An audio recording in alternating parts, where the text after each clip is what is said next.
छान. चला, तुमच्या मेहनतीला खरंच सलाम आहे. बरं, तू आता ऍक्टर आहेस, तू नाटकात काम करतो, एखादी ऑडिशन दे ना. झी मराठीला कदाचित चेतन तेंडुलकर नावाचा हिरो मिळेल, मालवणी काहीतरी. हा, मालवणी बोलू शकतो मी त्याच्यासोबत.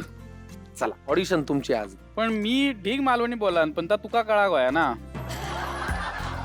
कळता माका कळताला. कळता तर समजा घे, मग बोलतोय माका बोला काय नाही. माका पण काय नाही. माझ्या नाटकातलो एक छोटासा भाग असा तो करून दाखवतोय. हा, पण ती प्रथा होळीवर होती. होळीत जे मुलग्या साडी नेसवून जो शिमग्यात उभं करतात, पण ती होळी प्रथा आता चालत नाही, पण आधीपासून भरपूर होती. ठीक असा. पण त्यातलो एक पार्ट दाखवतोय. सगळं संमेलन भरलेलं असतं आणि तिथे आम्हाला उभं करतात होळीसाठी.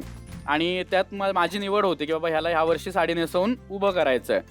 तर मी त्यांच्यासोबत जे संवाद सांगतो तेच मी तुला दाखवतो. तात्यानो, हो असावं काय करतास? नाही म्हणजे ह्या सगळं माझ्याच गळ्यात बरा मारलास. आजपर्यंत सगळी करत येली ना, म्हणून या परत परत मीच करू होय? ओ माका मोठा होचा, माका शिकाचा, माका माझ्या आजाचं नाव मोठा करूचा, ओ माका या गावासाठी काहीतरी करूचा.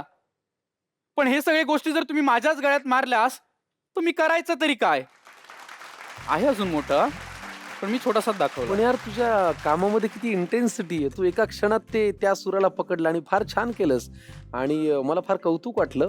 म्हणजे त्याला शिकायची खूप इच्छा असते, त्याला बाहेर पडायचंय असं ते आहे का? आणि त्याच्यावरती ती जबाबदारी येते. परफेक्ट. मला त्याचं आकलन झालं छान. पण मला तुझ्या निमित्ताने ना कोकणामध्ये काम करणाऱ्या सगळ्या दशावतारी कलाकारांची आठवण झाली.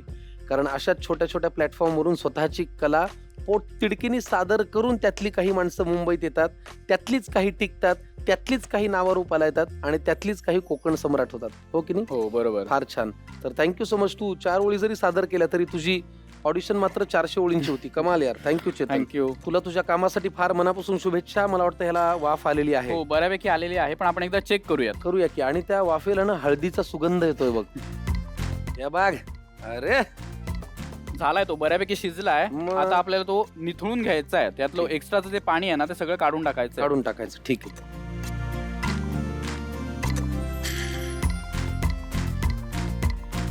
हळद घालून फणस छान उकळून झालेला आहे, गरम आहे. काढून घेऊ का ह्याच्यात? हो, काढ ना.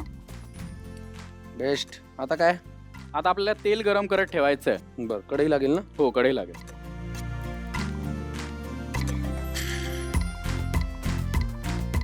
हे तेल कशाला? ते तेल आपल्याला नंतर वरून ओतायचंय, कारण ते टिकायला हवं म्हणून. अच्छा. ते गरम करून चांगलं गार करायचंय, त्याच्यानंतर आपल्याला ते ऍड करायचंय. बरं, किती लागणार आहे तेल सांग? लागेल एक वाटीभर तरी तेल लागेल आपल्याला. बरं. हा, आपण जे म्हणतो ना की लोणचं टिकावं म्हणून त्याच्यामध्ये आपण खूप तेल घालतो. तर ते तेल गरम करून घातलं पाहिजे. हा, गरम करून घातलं पाहिजे. अच्छा. लोणच्यासारखे प्रकार आपण कधी करतच नाही ना.